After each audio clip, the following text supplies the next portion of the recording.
রেলের ভেতরে মারামারি হচ্ছে, রেলের ভেতরে আজকে মাটিতে শুয়ে পড়ছে, রেলের অব্যবস্থা চরমে হচ্ছে। রেলের সেফটি, রেলের নিরাপত্তা, রেলের সুরক্ষা আজকে জলাঞ্জলি হয়ে গেছে।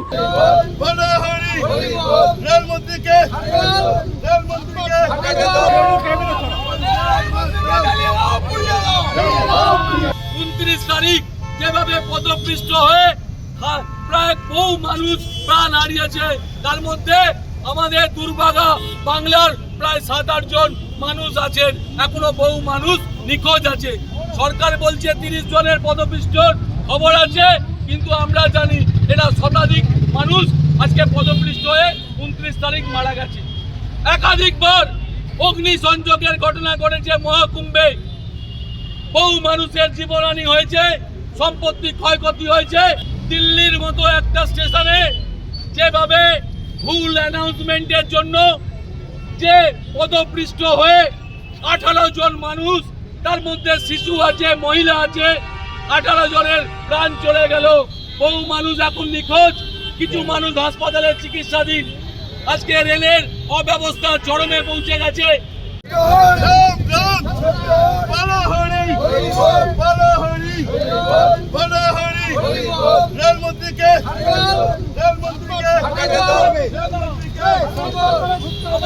কুম্ভ মেলাকে কেন্দ্র করে যেভাবে পাবলিসিটি করেছিলেন যোগী সরকার বলেছিলেন যে কোটি কোটি মানুষ কুম্ভ স্নান করতে আসবে, স্থায়ী স্নান বলুন, যে সমস্ত 2 মাস ধরে যে স্নান করতে আসবে, এটা টার্গেট ছিল 60 কোটি মানুষকে স্নান করার সুযোগ করে দেবে।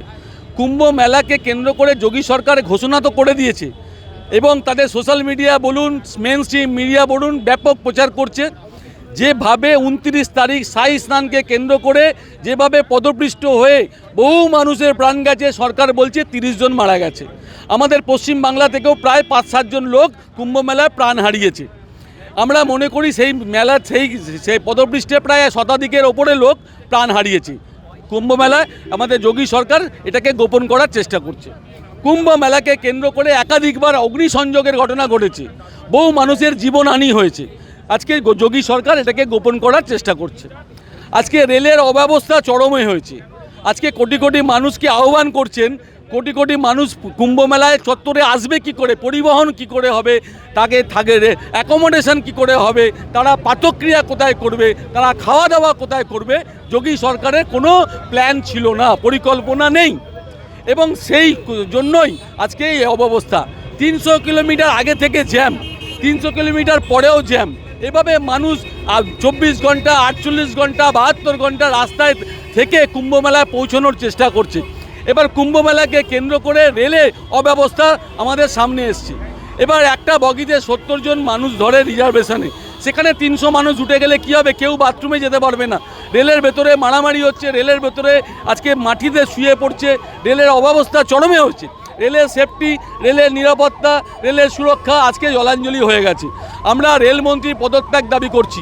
দিল্লিতে সর্বশেষ পরশুদিন যেভাবে পদপৃষ্ট হয়ে রেলের শুধু অ্যানাউন্সমেন্টের ভুলভাল অ্যানাউন্সমেন্টের জন্য যেভাবে 18 জনের প্রাণ গেল এবং বহু মানুষ হাসপাতালে চিকিৎসাধীন, আমরা ধিক্কার জানাই রেলমন্ত্রীকে, যোগী সরকারকে এবং নরেন্দ্র মোদী সরকারকে। অবিলম্বে রেলমন্ত্রী অশ্বিনী বৈষ্ণবকে পদত্যাগ করতে হবে এবং যোগী আদিত্যনাথকে উত্তরপ্রদেশের মুখ্যমন্ত্রী পদ থেকে পদত্যাগ করতে হবে। আর একটা বিষয় আছে, এখানে যেখানে কুম্ভ করা হচ্ছে, কুম্ভ মেলা হচ্ছে, সেখানে ভিআইপি বেশি আসছেন, সেটা নিয়ে কি বলবেন? দেখুন, আমি তো আগে বলেছি চরম অব্যবস্থা হচ্ছে। যারা রেলের যোগী সরকারের আতিথ্য গ্রহণ করছে তাদের জন্য অন্য ব্যবস্থা, তারা সোজা গাড়ি নিয়ে চলে যাচ্ছেন আজকে ত্রিবেণী সঙ্গমে। আজকে তাদেরকে লাইন দিতে হচ্ছে না, তাদেরকে হাঁটতে হচ্ছে না, তারা সোজা গাড়ি নিয়ে চলে যাচ্ছে ত্রিবেণী সঙ্গমে স্নান করছে। এই ভিআইপিরা এসে আরও কুম্ভ মেলায় সাধারণ মানুষের জীবন অতিষ্ঠ করে ফেলেছে। বলা যায় ভিআইপি কুম্ভ মেলা এটা দেখুন, মোদী সরকার, যোগী সরকার এটা অমৃত কুম্ভ স্নান করার জন্য ডাকছে, কিন্তু ফেরার সময় অমৃত লোকে পাঠিয়ে দিচ্ছে যোগী এবং মোদী সরকার। হরি বল, হরি বল, হরি বল।